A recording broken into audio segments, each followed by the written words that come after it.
Responsible for TB.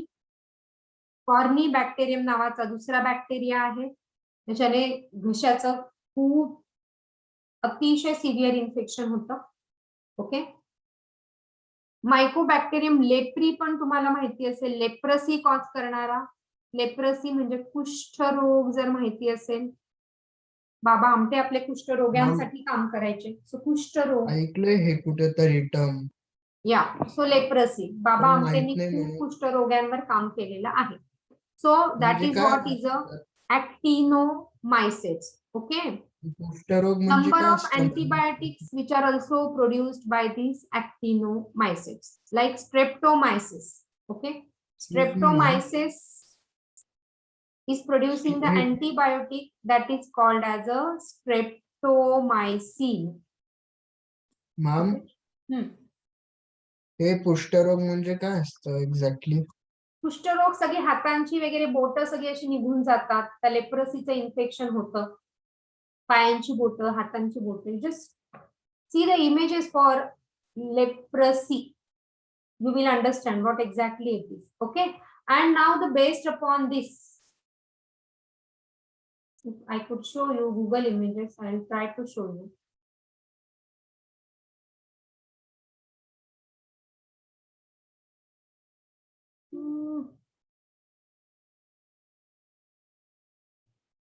No, I can't. Okay. All right. So you just Google it and see the images for leprosy. सगळे ह्या बोटांना basically start from this fingers infection, आणि मग सगळी बोट निघून जातात ते हळूहळू. इथे सगळी बोट ते कमी कमी व्हायला लागतात. ओके.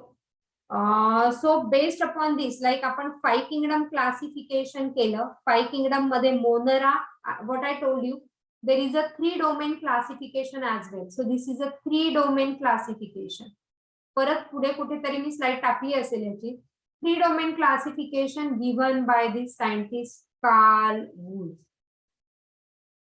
त्याच्यामध्ये त्याने काय केलं, प्रोकॅरियोटला त्याने 2 वेगळ्या डोमेन मध्ये टाकलं. So bacteria which he mean true bacteria आणि archaebacteria that is ancient bacteria, आणि मग सगळे eukaryote is in one domain. Okay. मग प्रोटिस्टा, कुठले कुठले, प्रोटिस्टा, फंगस, ॲनिमॅलिया आणि प्लांटी, म्हणजे हे 4 आणि 5 आणि 6 म्हणून 3 डोमेन, और it is a 6 kingdom classification. It is a 6 kingdom और this is a 6 kingdom classification. So त्याने फक्त काय केलं, प्रोकॅरियोटला 2 ब्रँचेस मध्ये केलं. रिसेंट आहे, Karl Wolf I guess in somewhere around 1990 has been given this particular classification. Okay. Are you getting what is a 6 kingdom or 3 domain classification? 3 domain. तर त्याने हे 2 डोमेन केले, यूकॅरियोट आणि archaebacteria.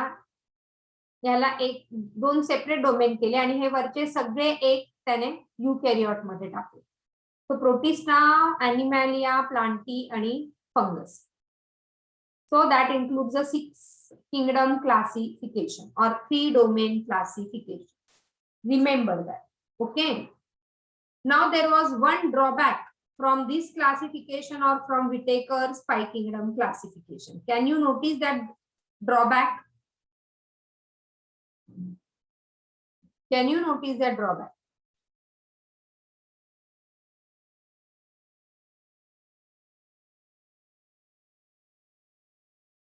Yes.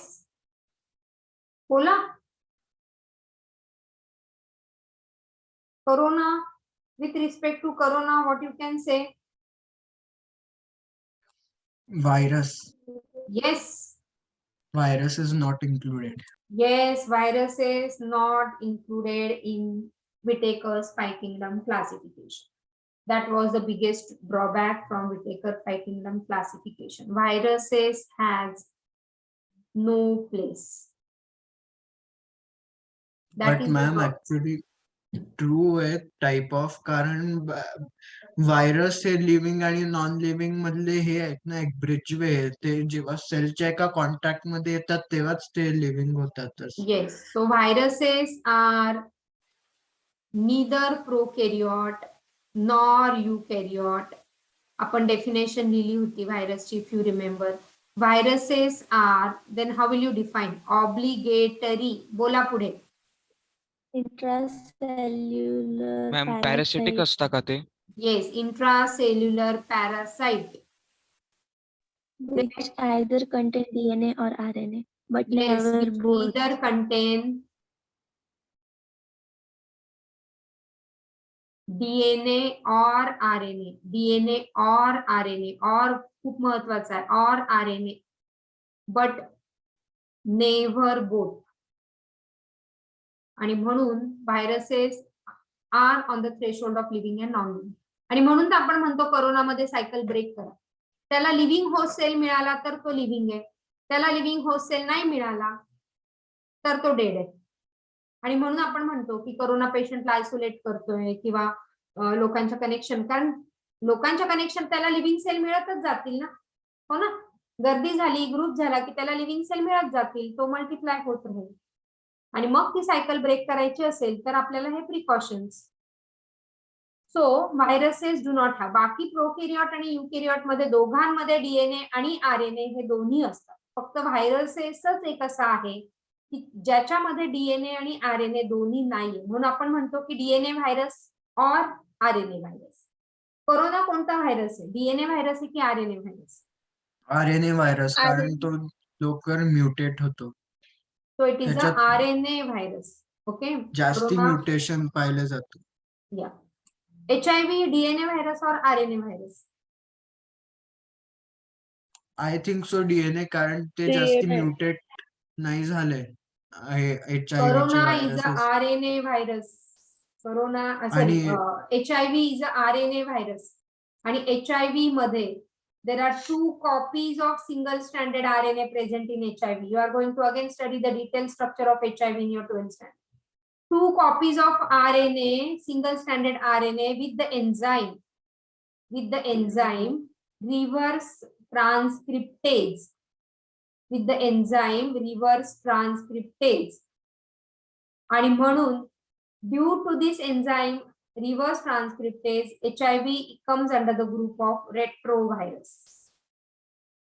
Okay, might be important for your coming KVP1. So it is important as retrovirus. Ka retrovirus? Because it is having this reverse transcriptase enzyme. Now मला सांगा, transcription माहिती का तुम्हाला? What is a transcription? माहिती काय? मी सांगितलंच आहे तुम्हाला. I remember.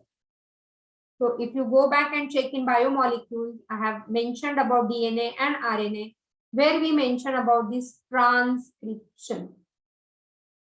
So what is a transcription? Can you tell me? Can someone tell me? Transcription काय? So it is a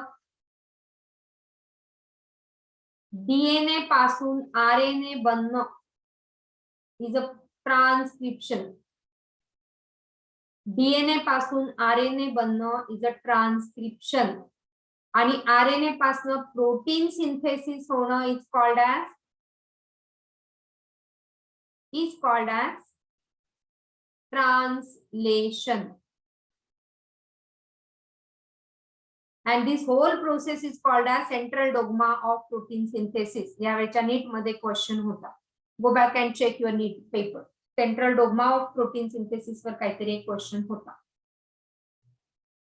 so DNA to RNA transcription, RNA to protein synthesis, या सगळ्या process detail मध्ये तुम्ही 12वी genetics मध्ये शिकणार.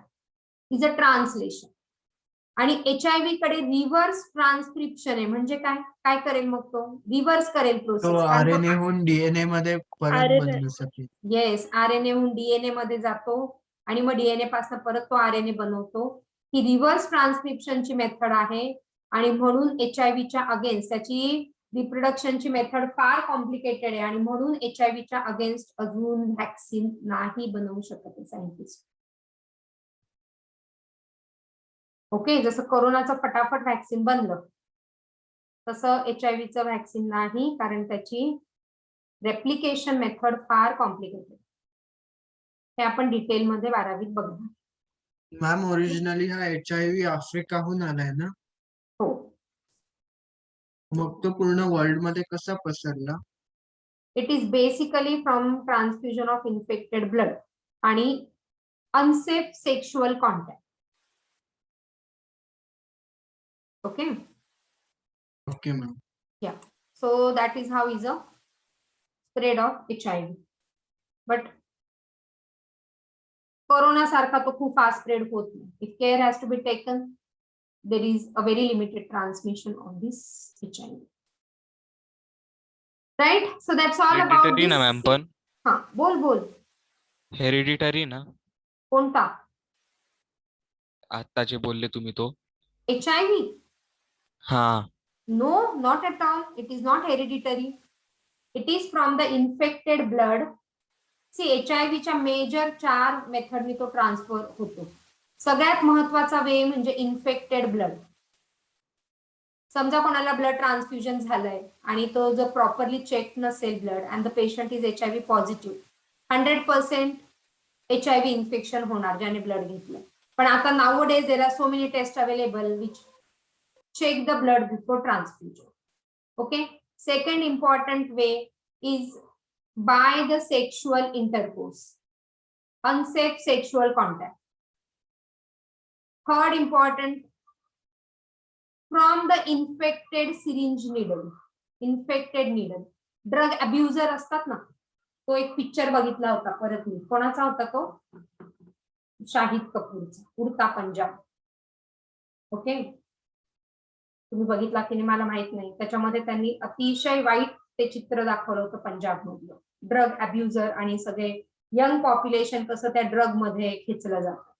So is a big area to create awareness on this. मग infected needle काय? ते ड्रग अब्युजर एकमेकांच्या निडल्स वापरतात ड्रग घेण्यासाठी and from that again the infection transfer. म्हणजे ड्रग अब्युजर मध्येच नाही, कोणी पण. आपल्याकडे आता यूज अँड थ्रोच्या निडल्स आहेत, पण पूर्वी असं होतं की त्याच निडल बॉईल करून वापरायचे. आता तर यूज अँड थ्रो आहे, पण मग येस, निडल स्टिक इंजुरी. परत मग तुम्ही ह्याच्यामध्ये ते सगळंच येतं. टॅटूइंग करतात आजकाल, बरंच करतात ना इथे नावं बिवं लिहिण्याची फार फॅशन. सो त्या टॅटूइंग मध्ये तुमचं पिअर्सिंग होतं, इयर पिअर्सिंग आहे, नोज पिअर्सिंग आहे, किंवा ते काही ब्युटी डेकोरेशन जे काही करतात females, even boys are piercing their ears. आणि ह्या सगळ्या निडल स्टिक इंजुरी, इवन बार्बरच्या ह्याच्यामध्ये when you are doing shaving and all, if the blades are not properly sterilised or new blades or unused blade every time for the new customer, ह्या सगळ्या काळजी घेतल्या पाहिजे. Otherwise then there is a transfer of this HIV. And again from infected mother, if the mother is HIV positive, there are the chances the During baby birth, will get. pregnancy or milk. नाही, during the pregnancy. Actually mother आणि baby मध्ये placenta असतो. Okay, so during the gestation period, म्हणजे during the 9 months when the baby is in mother's womb and though the mother is HIV positive, but the placenta is protecting that baby from all the maternal infection. आईला जे काही infection आहे त्याला हा placenta protect करतो बेबीला. पण during the delivery, during the parturition, okay, the blood of mother and the baby get mixed. Then that time the baby is having the high chances of getting HIV if the mother is HIV positive. These are the 4 major ways where the HIV is transferring to the healthy individual. And hence we say dental profession. मी एक dental कॉलेजला असताना मी माझ्याकडे ते सगळे data पण available आहे, त्याचा analysis करायला वेळ नाही मिळाला, पण रफली मी जे काही अनालिसिस केलं, I have prepared a question आहे. ओके, म्हणजे student, first year student, second year, third year, fourth year, final year, internship, teaching staff, non teaching staff, practising dentist, या सगळ्यांसाठी मी एक क्वेश्चनर तयार केला होता. त्याच्यात only yes or no. And to your surprise that many of the practicing dentists also don't know the details how the HIV is getting transferred. First इयरच्या मुलांना तर खूप कमी, मला असं वाटतं फर्स्ट इयरच्या मुलांना चांगलं नॉलेज पाहिजे होतं, कारण मी नीटचे पण क्लासेस घेत होते. नीट मध्ये आम्ही खूप डिटेलमध्ये 12वीत HIV बद्दल बोलतो. सो ऍटलीस्ट फर्स्ट इयरच्या मुलांना तेवढं तर आठवतं, नीट देऊन तर तुम्ही डेंटिस्ट्रीला गेलेत, हो की नाही? पण फर्स्ट इयरला पण खूप कमी मुलांना माहिती आहे. अँड द सेम केस प्रॅक्टिशनिंग डेंटिस्टला थोडंफार माहिती, व्यवस्थित माहिती म्हणजे, but the knowledge of HIV is very poor again in this particular profession. And if you ask me, dental profession is a high risk profession. कारण you are playing with the oral cavity, तुम्ही oral cavity मध्येच काम करता, तुम्ही dental treatment घेतली असेल तर ह्या पण सगळ्या गोष्टी महत्वाच्या. त्यांचे इन्स्ट्रुमेंट स्टरिलाइज आहेत का, ओके, ते ट्रीटमेंट करताना कसं कुठलं इन्स्ट्रुमेंट, कारण needle stick injury dental treatment मध्ये 100% होते, डेंटल ट्रीटमेंट मध्ये 100% ब्लड बाहेर येतं, आणि जर ते इन्स्ट्रुमेंट प्रॉपरली स्टरिलाइज नसेल तर again there are the chances of HIV infection. आणि म्हणून डेंटल प्रोफेशनलनी HIV test every after certain days त्यांनी HIV टेस्ट करणं खूप महत्वाचं आहे. आणि बायोसेफ्टी प्रिकॉशन म्हणजे तुमचं माउथ मास्क, तुमचे hand glove should be thick enough so that needle stick injury तुम्हाला नाही होणार. त्या सगळ्या, आणि त्याच्यासाठी बायोसेफ्टी प्रिकॉशन हा मेजर टॉपिक आम्ही शिकवतो डेंटिस्ट्रीमध्ये, म्हणजे तो माझ्याकडेच असायचा शिकवायला, आणि त्या बायोसेफ्टी प्रिकॉशनच्या अंडर मी हे केलं होतं डेटा अनालिसिस. सो ह्या सगळ्या गोष्टी. आणि असं दुसरं कॉमन इन्फेक्शन डेंटल प्रोफेशनला आहे ते हिपॅटायटिस बी व्हायरसचं इन्फेक्शन, म्हणजे ते HIV पेक्षा पण जास्त डेंजरसली ट्रान्समिट होतं. पण थँकफुली त्याच्यासाठी आपल्याकडे व्हॅक्सिन आहे. म्हणजे you check your paediatric file, तुम्ही बेबी असताना you must have vaccinated with this. नसेल व्हॅक्सिन तर आता पण तुम्ही हे हिपॅटायटिस बीचं व्हॅक्सिन घेऊ शकता before you start with your medical profession. Those who are interested in going to MBBS or BDS, त्यांनी हे हिपॅटायटिस बीचं व्हॅक्सिन घेणं गरजेचं आहे. कारण HIV म्हणजे dentist are high risk on for this HBV infection compared to HIV. का? कारण hepatitis हा लाळेतनं पण ट्रान्सफर होतो. जी तोंडात लाळ असते म्हणजे सलायवा असतो आपला, ते सुद्धा जर तिथून पण तो ट्रान्सफर होऊ शकतो. म्हणजे मग लाळ तर कायम असणारच आहे तोंडात जेव्हा तुम्ही डेंटल ट्रीटमेंट घ्याल तेव्हा, सलायवा तर असणारच आहे. आणि जर तो पेशंट HIV इन्फेक्शन असेल, HBVचा इन्फेक्टेड असेल, तर देर आर द चान्सेस.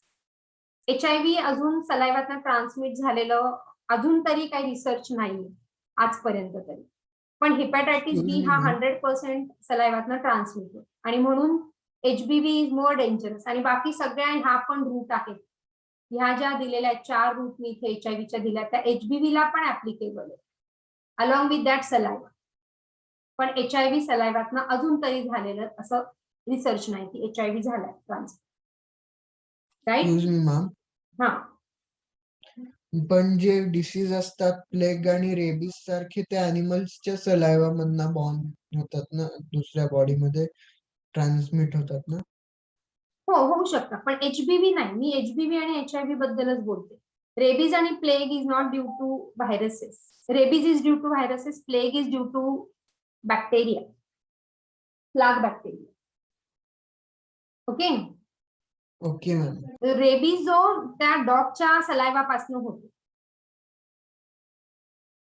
म्हणून ते डॉग व्हॅक्सिनेटेड, अँटी रेबीज त्या डॉगला देणं गरजेचं असतं vaccine.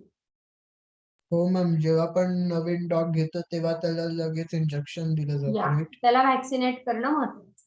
So all this is about HIV and HBV and viruses. आणि म्हणून ह्या सगळ्या गोष्टी, म्हणून तुमचं biosafety precaution before going to that profession is very very important, right?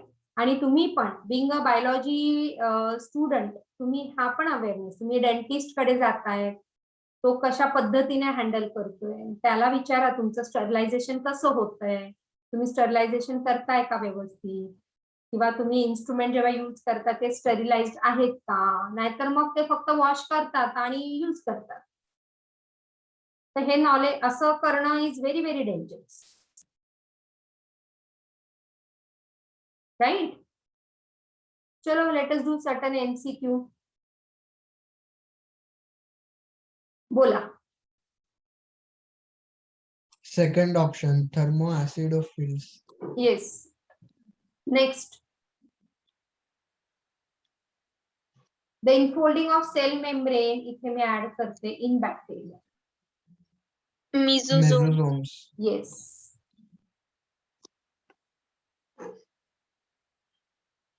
बोला. Nitrogen fixation. Nitrogen fixation. And it is present in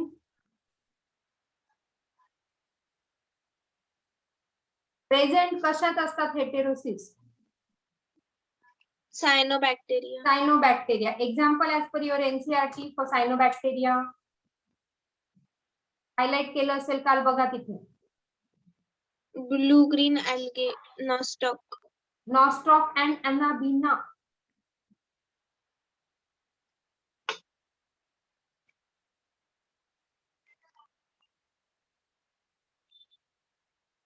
बोला. Unfavorable. Yes, Unfavorable unfavourable condition. Condition. जेव्हा त्या Unfavorable. बॅक्टेरियाला काही मिळत नाही खायला प्यायला, तेव्हा ते अनफेवरेबल कंडिशन मध्ये येतात. लेट कोण आलं मला सांगा बरं आता.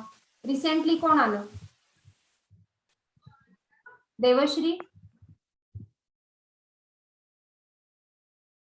11च होते, आता 13 कसं काय झाले? मग 12 होते, मग आता 13 झाले. So who came late?